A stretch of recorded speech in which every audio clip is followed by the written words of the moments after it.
Hello, welcome back to my channel. ಇವತ್ತು ಮನೆಯಲ್ಲೇ kebab powder ಬಳಸದೆ ಕಬಾಬ್ ಹೇಗೆ ಮಾಡೋದು ಅಂತ ನೋಡೋಣ. ಮೊದಲಿಗೆ ನನ್ನ ಚಾನಲ್ನ ಸಬ್ಸ್ಕ್ರೈಬ್ ಮಾಡ್ಕೊಳ್ದೇ ಇದ್ದರೆ ಸಬ್ಸ್ಕ್ರೈಬ್ ಮಾಡ್ಕೊಳ್ಳಿ. ಹಾಗೆ ಪಕ್ಕದಲ್ಲಿರೋ ಬೆಲ್ ಐಕಾನ್ನ ಕ್ಲಿಕ್ ಮಾಡಿ ಆಲ್ ಅಂತ ಸೆಲೆಕ್ಟ್ ಮಾಡಿ. ಯಾವುದೇ ವಿಡಿಯೋ ಹಾಕಿದರೂ ಫಸ್ಟ್ ನಿಮಗೆ ಬರುತ್ತೆ.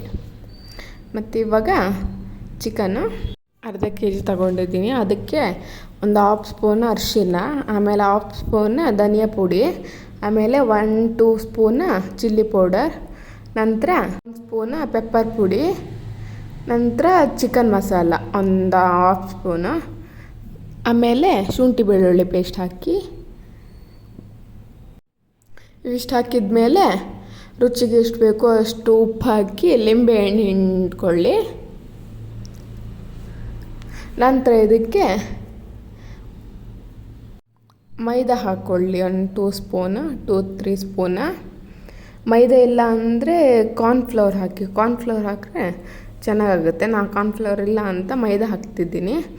ನಂತರ ಅದಕ್ಕೆ 1 ಸ್ಪೂನ್ ಅಪ್ಪಷ್ಟು ಅಕ್ಕಿ ಹಿಟ್ಟು, ಅದೊಂಥರ ಕ್ರಿಸ್ಪಿ ಬರುತ್ತೆ, ಅದಕ್ಕೋಸ್ಕರ.